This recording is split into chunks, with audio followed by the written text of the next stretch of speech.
حضرات انبیاء علیہ الصلوۃ والتسلیمات کی زندگی مختلف پہلوؤں سے گزرتی ہے۔ انبیاء اپنے آپ کو منوانے کے لیے، اپنی بات کو سچ ثابت کروانے کے لیے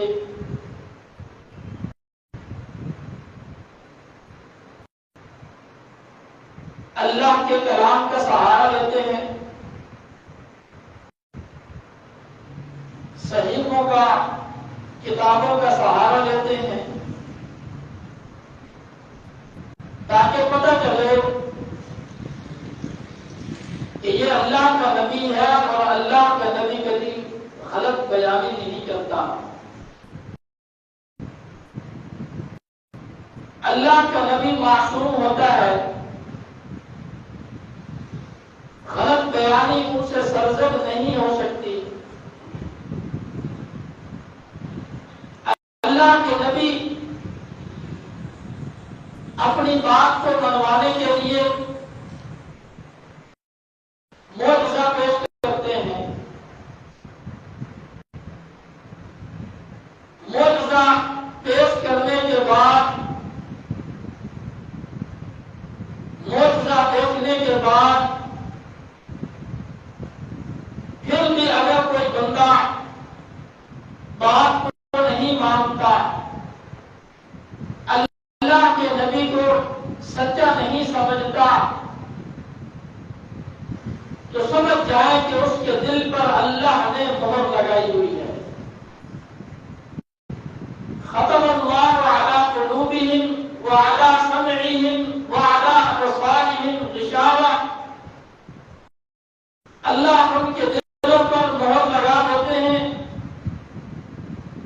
ان کے کانوں پر مہر لگا دی جاتی ہے، ان کی آنکھوں کے آگے پردہ ڈال دیا جاتا ہے تاکہ وہ حق بات سن نہ سکیں، حق بات جان نہ سکیں،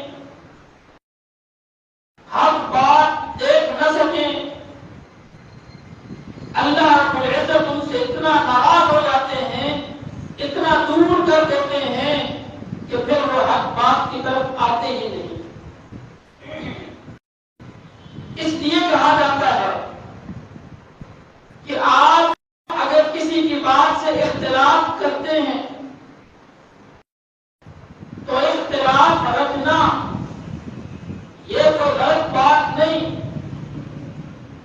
کسی کی بات کے ساتھ ایگری نہ کرنا یہ کوئی غلط بات نہیں۔ اختلاف غلط نہیں ہوتا، ہمیشہ مخالفت غلط ہوتی ہے۔ اختلاف کی حد تک انسان دوسرے کی بات کو نہیں مانتا، نہ مانے۔ ایک بندہ ایک بات کو کسی اور اینگل سے دیکھتا ہے، دوسرا بندہ کسی بات کو کسی اور اینگل سے دیکھتا ہے، تو اس میں کوئی غلط بات نہیں ہے۔ ہمارے چار ائمہ حضرت امام ابو حنیفہ، حضرت امام مالک، حضرت امام شافعی، حضرت امام احمد بن حنبل، ان چار ائمہ حضرات نے امت کو اللہ کے ساتھ جوڑنے کے لیے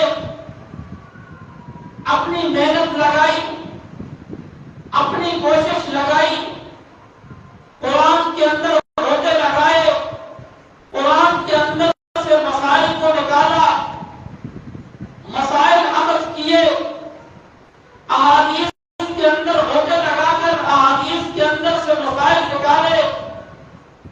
کسی نے کہا کہ یہاں تک ہاتھ اٹھا کر سینے پر مان لیں.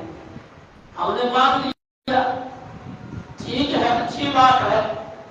آپ نے تحقیق کی، آپ کو حدیث سے یہ طریقہ ملا، آپ نے اپنا لیا، کوئی غلط بات نہیں. کسی نے کہا نہیں ہاتھوں کو قبلہ رخ کر کے کانوں پر اٹھا کر ناک کے نیچے باندھ لیں. ہم نے کہا اچھی بات ہے، آپ نے محنت کی، محنت کر کے احادیث سے یہ طریقہ نکالا، ہم تک پہنچایا. بہت ساری دنیا اس پر عمل کر رہی ہے، بہت اچھی بات ہے. کسی نے کہا جب امام وَلَضَّالِّينَ کہہ دے تو پیچھے سننے والے مقتدی اونچی آواز سے کہیں آمین. ہم نے کہا اچھی بات ہے، آپ نے احادیث سے اس مسئلے کو نکالا، امت تک پہنچایا، بڑی اچھی بات ہے. کسی نے کہا نہیں حضور پاک علیہ السلام کا افضل ترین عمل یہ ہے کہ جب امام کہے وَلَضَّالِّينَ سننے والے مقتدی آہستہ آواز سے اپنے دل ہی دل میں زبان سے جو ان کی اپنے کانوں تک آواز پہنچے آمین کہہ دیں. ہم نے کہا اچھی بات ہے. کسی نے سجدے کی طرف جاتے ہوئے اور سجدے سے اٹھتے ہوئے اور مختلف جگہوں پر رفع یدین کیا. ہم نے کہا اچھی بات ہے، آپ نے قرآن سے احادیث سے یہ مسائل نکالے ہیں اور نکال کر امت کے سامنے رکھے ہیں. لیکن یاد رکھیں اختلاف بری بات نہیں ہوتی. پیارے آقا صلی اللہ علیہ وسلم نے فرمایا اختلاف امتی رحمہ، میری امت کا اختلاف بھی رحمت ہے. لیکن اگر یہی اختلاف رہے کوئی بری بات نہیں، لیکن اگر یہ اختلاف مخالفت کے اندر تبدیل ہو جائے تو یہ بری بات ہے. کسی کی رائے کا احترام نہ کرنا یہ بری بات ہے. کسی کی رائے کو اپریشیٹ نہ کرنا یہ بری بات ہے. اسی لیے انبیاء علیہ الصلوۃ والتسلیمات اس دنیا کے اندر تشریف لائے اور انبیاء اپنی بات کو منوانے کے لیے، سچ ثابت کروانے کے لیے معجزے پیش کرتے ہیں. کسی نبی نے 2 معجزے پیش کیے، کسی نے 5، کسی نے 10، کسی نے 12، کسی نے 15 معجزے پیش کیے. فرمایا کہ جتنے انبیاء حضور پاک علیہ السلام سے پہلے اس دنیا کے اندر تشریف لائے، سارے معجزات اکٹھے کیے جائیں، پیارے آقا صلی اللہ علیہ وسلم کے معجزات کی تعداد بڑھ جاتی ہے. اللہ نے اتنے معجزات دیے پیارے آقا کو، لیکن قربان جائیں جن لوگوں کی قسمت میں تھا کوئی روم سے آ کر کلمہ پڑھ لیتا ہے، کوئی فارس سے آ کر کلمہ پڑھ لیتا ہے، کوئی حبشہ سے آ کر کلمہ پڑھ لیتا ہے، دور دور سے آ رہے ہیں اور حضور کے قدموں پہ بیٹھتے جا رہے ہیں. حضور پاک علیہ السلام کے ہاتھ پر بیعت کرتے جا رہے ہیں. لیکن کتنے بد نصیب ہیں، کتنے بدبخت ہیں، ان کے دل پر اللہ نے مہر لگائی ہوئی ہے. حضور کے اپنے سگے چچا ابو لہب ہو یا ابو جہل ہو،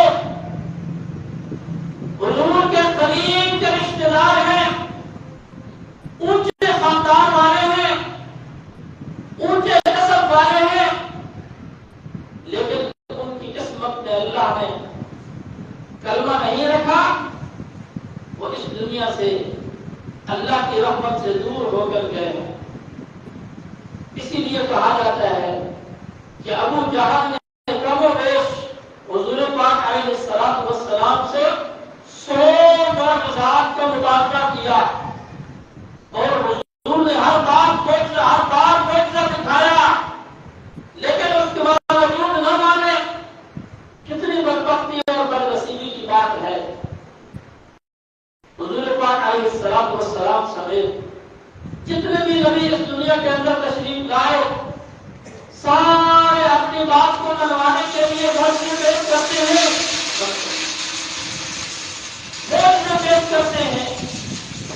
معجزات سن کر دیکھ کر لوگ کلمہ پڑھ لیتے ہیں۔ حضرت موسیٰ علیہ السلام نے معجزہ پیش کیا،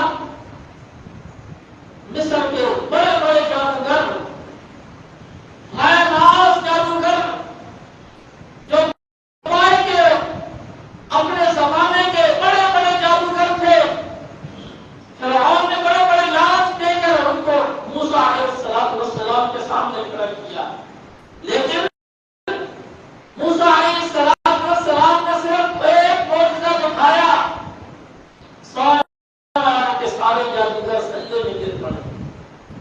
سارے کہتے ہیں کہ جو موسیٰ نے دکھایا ہے وہ جادو نہیں ہو سکتا، جو ہم نے دکھایا ہے وہ جادو ہے۔ موسیٰ علیہ السلام نے معجزہ دکھایا تھا، سارے جادوگر سجدے میں پڑ گئے، ایمان لائے۔ فرعون نے بڑی بڑی دھمکیاں دی، حتیٰ کہ قتل کروا دیا، لیکن وہ اپنے ایمان سے ایک انچ بھی پیچھے نہیں ہٹے۔ اللہ اکبر۔ جب قسمت کے اندر ایمان ہوتا ہے تو پھر اللہ رب العزت استقامت بھی عطا فرماتے ہیں۔ استقامت بڑی چیز ہے، یہ دین ہم تک اتنی آسانی سے نہیں پہنچا۔ اس دین کے ہم تک پہنچنے کے لیے لوگوں نے بڑی بڑی قربانیاں دی، یہ قربانیوں کے بعد ہم تک پہنچا ہے۔ یہ مہینہ بھی قربانی والا مہینہ ہے، یہ دین بھی ہم تک قربانی سے پہنچا ہے۔ موسیٰ علیہ السلام کے سامنے جتنے بھی جادوگر کھڑے تھے سب کو بے دردی کے ساتھ قتل کر دیا گیا، لیکن انہوں نے ایک انچ بھی پیچھے نہیں ہٹے اور مہلت نہیں مانگی کہ ہمیں سوچنے کی مہلت دی جائے، ہم اس موسیٰ علیہ السلام کے دین سے واپس آئے یا نہ آئے، ہمیں کچھ مہلت نہیں، بلکہ موسیٰ علیہ السلام کے رب پر قربان ہو گئے۔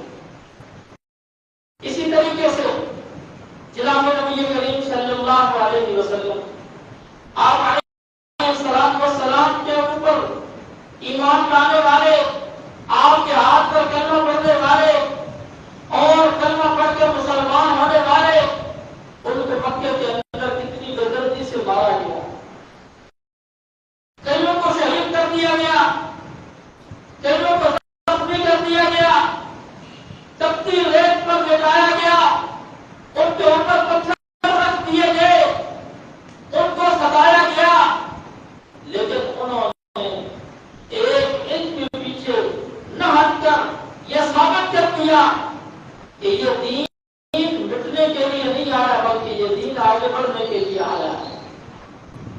حضور پاک علیہ السلام کے اوپر ایمان لانے والے، چاہے وہ حضرت بلال حبشی رضی اللہ تعالیٰ عنہ، حضرت عمار بن یاسر ہوں، حضرت سمیہ ہوں، انہوں نے دین کے لیے بڑی قربانیاں پیش کی ہیں، اور دین پر قربانی پیش کر کے یہ ثابت کر دیا کہ یہ دین پھیلنے اور پھلنے کے لیے آیا ہے، پھولنے کے لیے آیا ہے، چلنے کے لیے آیا ہے، پھیلنے کے لیے آیا ہے، قیامت کی صبح تک اس نے پھیلنا ہے۔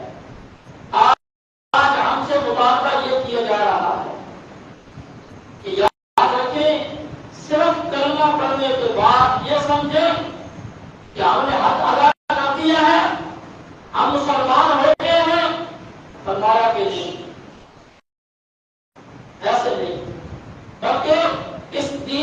لیے تمہیں قربانی پیش کرنی پڑے گی، اس دین کے لیے تمہیں آگے بڑھنا پڑے گا۔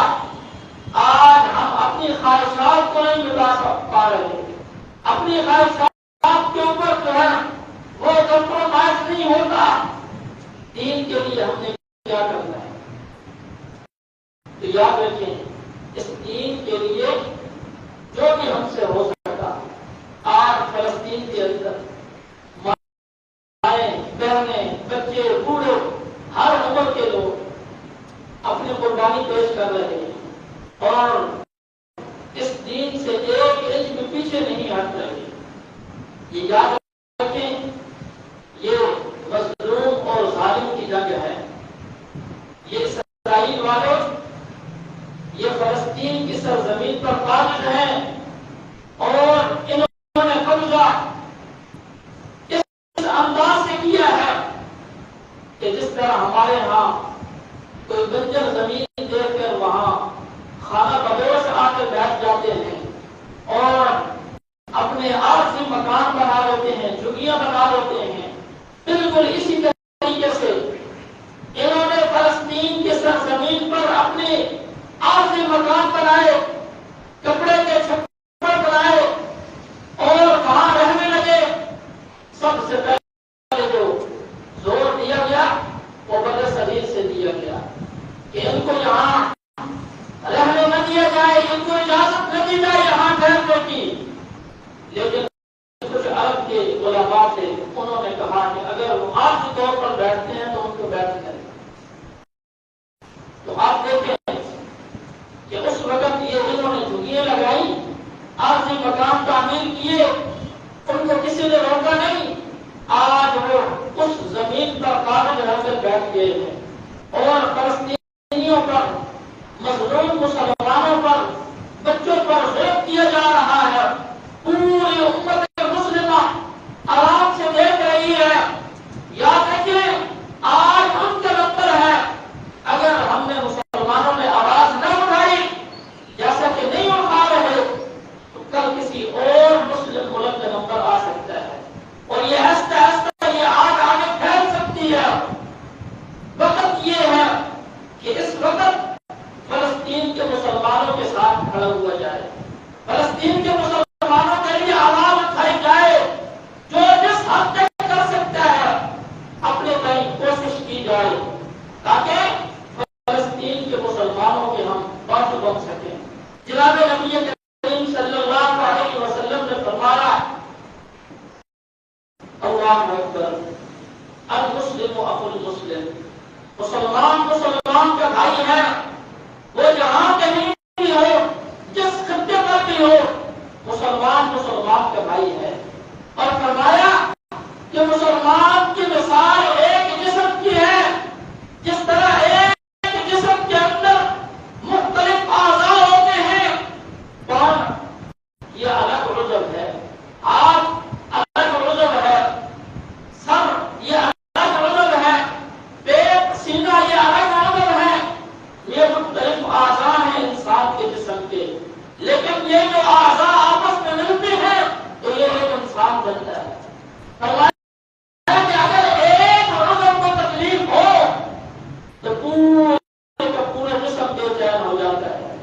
اشتکا عینہ اشتکا کلہ، جب آنکھ کو تکلیف ہوتی ہے تو باقی جو اعضاء ہیں وہ یہ نہیں کہتے کہ آنکھ کو تکلیف ہے ہمیں کیا، نہیں، بلکہ آنکھ کے اندر اگر کوئی چھوٹا سا ذرہ چلا جائے پورا کا پورا جسم بے چین ہو جاتا ہے۔ اسی طریقے سے اگر پاؤں کے اندر کوئی ناخن، پاؤں کے ناخن کے اندر کوئی چیز چلی جائے اور کوئی کانٹا چبھ جائے تو سر یہ نہیں کہتا، آنکھیں یہ نہیں کہتی کہ پاؤں کو تکلیف ہے ہمیں کیا، ہم تو آرام سے سوئیں گے، نہیں، بلکہ ساری رات آنکھیں بھی جاگتی ہیں کہ پاؤں کے اندر تکلیف ہے۔ یاد رکھیں، مسلمان جہاں کہیں بھی ہو، ایک مسلمان اگر مظلوم ہے، اگر وہ تکلیف کے اندر ہے، پوری دنیا کے مسلمانوں کو اس کی تکلیف ہونی چاہیے۔ جبکہ یہ بات جناب نبی کریم صلی اللہ علیہ وسلم کی یہ کافروں نے مضبوطی سے پکڑی ہوئی ہے۔ یہاں مسلمان آپس میں اتحاد نہیں کر رہے جبکہ کافر آپس میں متحد ہو چکا ہے۔ ہم نے ماضی قریب کے اندر دیکھا ہے کہ ایک عورت آسیہ ملعونہ اس نے پاکستان کی سرزمین پر بیٹھ کر جناب نبی کریم صلی اللہ علیہ وسلم کی ذات اقدس پر اس نے کچھ غیر مناسب الفاظ استعمال کیے، حضور پاک علیہ الصلوۃ والسلام کی گستاخی کی۔ اب وہ پاکستان کے اندر بیٹھی ہے، اس نے گستاخی کی، یہاں مسلمانوں نے شور مچایا کہ اس نے گستاخی کی ہے، اس کو پکڑا جائے، اس کے اوپر کیس کیا جائے، اس کو عدالتوں میں پیش کیا جائے۔ لیکن کہاں امریکہ اور کہاں پاکستان، وہاں سے طیارہ اڑا اور آپ اڑ کر یہاں آ کر اس اپنی آسیہ کو لے کر چلے گئے۔ اب ان کو تکلیف ہوئی کہ ہمارے عقیدے کی ہماری عیسائی عورت کہاں پاکستان کے اندر اس نے گستاخی کی، اب سارے مسلمان اس کے لیے متحد ہو رہے ہیں۔ انہوں نے اپنی عیسائی عورت یہاں سے اٹھا کر لے گئے اور سال ہو چکے ہیں، کم و بیش 20 سال سے زیادہ ہو چکا ہے۔ آسیہ صدیقی وہ یہاں پاکستان کی ایک ڈاکٹر تھی، وہ امریکہ کو بھیج دی گئی اور وہاں گر رہی ہے، سڑ رہی ہے، وہاں اس کو کوئی پریشان حال نہیں۔ یہاں مسلمان اتنی جرأت نہیں رکھتے کہ اس کو چھڑوا سکیں۔ اب بات یہ ہے کہ جو کام مسلمانوں کو کرنا چاہیے تھا وہ یہ کافر لوگ کر رہے ہیں۔ آپس کے اندر ہمدردی، آپس کے اندر اتحاد، آپس کے اندر اتفاق، حالانکہ یہ عیسائی اور یہودی یاد رکھیں یہ آپس کے بڑے سخت دشمن ہیں، آپس کے دشمن ہیں، آپس کے اندر ان کی نہیں بنتی۔ لیکن جب بات آ جائے مسلمانوں کے لیے، مسلمانوں کی بات آ جائے تو پھر یہ آپس میں ایک ہو جاتے ہیں، آپس میں متحد ہو جاتے ہیں۔